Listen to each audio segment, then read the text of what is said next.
সরকার গঠনের পর প্রথম বিদেশ সফরে আগামী রোববার মালয়েশিয়া যাচ্ছেন প্রধানমন্ত্রী তারেক রহমান। প্রধানমন্ত্রীর সফরকে ঘিরে উৎসবের আমেজ প্রবাসী বাংলাদেশিদের মাঝে। সফরের আগে মালয়েশিয়ায় অবস্থানরত শিক্ষার্থীদের মাঝে গ্র্যাজুয়েশন পাসের বিষয়টি নিয়ে বিশেষ আলোচনা হচ্ছে। মালয়েশিয়া থেকে প্রতিনিধি মনিরুজ্জামানের প্রতিবেদনে থাকছে বিস্তারিত। মানসম্পন্ন উচ্চশিক্ষার জন্য প্রতি বছর মালয়েশিয়ায় পাড়ি জমায় শত শত বাংলাদেশি শিক্ষার্থী।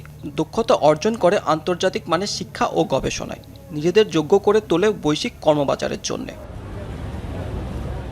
বর্তমানে ৩২টি দেশের নাগরিকদের জন্য বছরব্যাপী গ্র্যাজুয়েট পাস সুবিধা প্রদান করে আসছে মালয়েশিয়া প্রশাসন, যার মাধ্যমে আন্তর্জাতিক শিক্ষার্থীরা পড়াশোনা শেষ করেও নির্দিষ্ট সময় মালয়েশিয়া অবস্থান করতে পারে।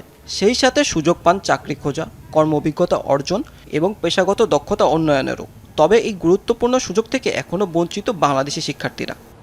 এখানে পড়াশোনা করতে এসে আমাদের শিক্ষার্থীরা সম অধিকারে বঞ্চিত হন। যেমন graduate pass application, that means একজন শিক্ষার্থী তার শিক্ষা জীবন শেষ করে খুবই সম্ভবত সে তার পোস্ট ওয়ার্ক পারমিট বা 1 বছরের জন্য গ্র্যাজুয়েট পাস পেয়ে থাকেন।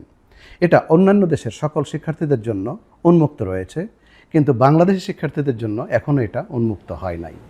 সুবিধার এই তালিকায় এখনও অন্তর্ভুক্ত হয়নি বাংলাদেশ, ফলে দেশে ফিরে আসতে বাধ্য হয় বহু শিক্ষার্থী। আশা করা হচ্ছে প্রধানমন্ত্রী তারেক রহমানের সফরে এই সমস্যার সমাধান হবে। প্রধানমন্ত্রী জনাব তারেক রহমান যখন মালয়েশিয়ার এই সফরকালে অন্য যতগুলো ইস্যু আছে সেই ইস্যুর সাথে এই গ্রাজুয়েট পাসের ইস্যুটাকে গুরুত্ব সহকারে বিবেচনা করবেন এবং মালয়েশিয়ার সাথে নেগোসিয়েশন করে বাংলাদেশের ছাত্রছাত্রীদের জন্য দীর্ঘদিনের যে আশা আকাঙ্ক্ষার যে দীর্ঘদিনের যে চাওয়া পাওয়া ছিল গ্রাজুয়েট পাস নিয়ে, এটাকে বাস্তবে রূপ দেওয়ার জন্য উনি যথেষ্ট চেষ্টা করবেন। পাশাপাশি আলোচনার কথা রয়েছে অনথিভুক্ত শ্রমিকদের বৈধতার বিষয়েও, যা গুরুত্বপূর্ণ ভূমিকা রাখতে পারে বাংলাদেশের অর্থনীতিতে। মাহমুদ সাকিব, যমুনা নিউজ।